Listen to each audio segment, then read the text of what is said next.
Pak Trimedia, terima kasih Pak Trimedia atas masukannya terkait dengan polda-polda di Jawa dan di Sumatera Utara yang DPT-nya besar. Kasus-kasus seperti yang terjadi di Solo dan Pasuruan akan menjadi catatan kami, Pak. Tim sebenarnya sudah turun ke sana, Pak, untuk mengecek jangan sampai peristiwa ini terulang. Jadi kalau ada TR yang sifatnya kasuistis, biasanya itu merujuk kepada TR sebelumnya yang sifatnya umum, Pak, sebenarnya. Jadi apakah benar Kapolres Pasuruan misalnya yang kemarin itu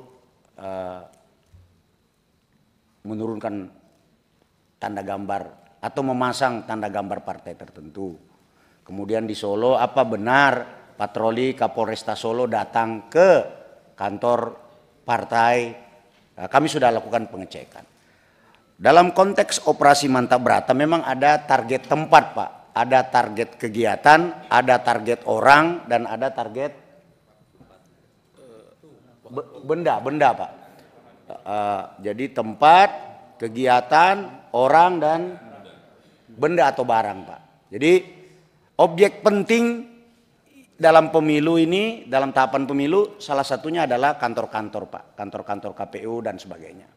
Nah, kami juga jawab terkait dengan pemasangan CCTV, Pak, supaya tidak disalah tafsirkan. Dalam berbagai kesempatan sering terjadi perbuatan pidana seperti aksi anarkisme, kemudian teror, dan maka sangat diperlukan adanya data video dengan highlight HD itu, Pak. Dan itu pun kita tidak pasang di dalam kawasan kantor KPU. Kita pasang publik, Pak. Contoh misalnya yang menjadi tanggung jawab kami KPU RI yang berada di Jalan Imam Bonjol. Kebetulan KO-nya Pak Rudi yang hadir. CCTV disengaja pasang high resolution dan memiliki kemampuan face recognition. Di Jalan Imam Bonjol kita pasang, Pak. Di dalam tidak ada, Pak. Kalaupun kita membutuhkan video yang ada di dalam, maka harus ada laporan polisi, Pak. Setelah naik sidik, baru kami meminta rekamannya. Jadi Bapak jangan khawatir, Bapak boleh sampaikan, Pak Trimedia, mohon izin Pak, Bapak boleh sampaikan ke konstituen Bapak bahwa pemasangan CCTV itu untuk kepentingan yang positif. Tidak ada kepentingan-kepentingan negatif, Pak.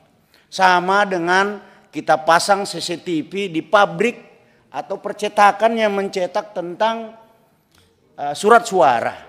Kami pastikan bahwa di situ tidak banjir, tidak ada kebakaran. Kalau ada api sebabnya apa? Bukan karena satu dan lain hal. Sampai di pelabuhan pun, Pak, mohon izin, di pelabuhan pun, Pak, kami pasang itu yang namanya tinggi gelombang, air nap dan sebagainya. Termasuk kami menghitung antrian kapal itu yang membawa logistik masuk ke pelabuhan.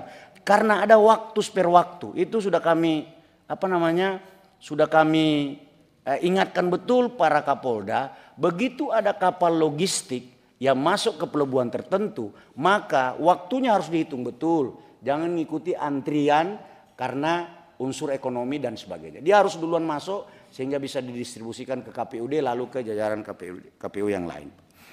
Ini Pak terkait dengan Pak Trimedia. Kemudian terkait dengan laporan ke Polda Metro Jaya, sekali lagi ini fenomena, Pak. Memang betul tadi sudah dicek oleh Kasatgas Gakum bahwa ada laporan sebanyak 6 laporan polisi terhadap saudara Aiman Wicaksono. Ada 6 laporan, Pak. Karena ada laporan, maka penyidik Direktorat Reserse Kriminal Khusus Polda Metro Jaya akan melakukan klarifikasi, Pak.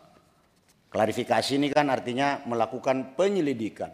Apakah ada perbuatan pidana atau tidak? Kalau tidak ada, seperti yang disampaikan oleh Pak Taufik Basari tadi, ini kita anggap sebagai bagian daripada proses demokrasi menyampaikan pendapat. Tapi publik juga harus dididik untuk tidak menyampaikan sesuatu yang tidak berdasarkan fakta. Apa benar ada komandan yang memerintahkan bawahannya berpihak kepada caleg tertentu atau partai tertentu atau capres tertentu? Apa benar seperti itu?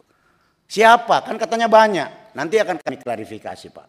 Jadi tidak usah takut. Aiman datang saja. Siapa orangnya? Buka. Jangan cuma berani bicara tapi tidak berani bertanggung jawab.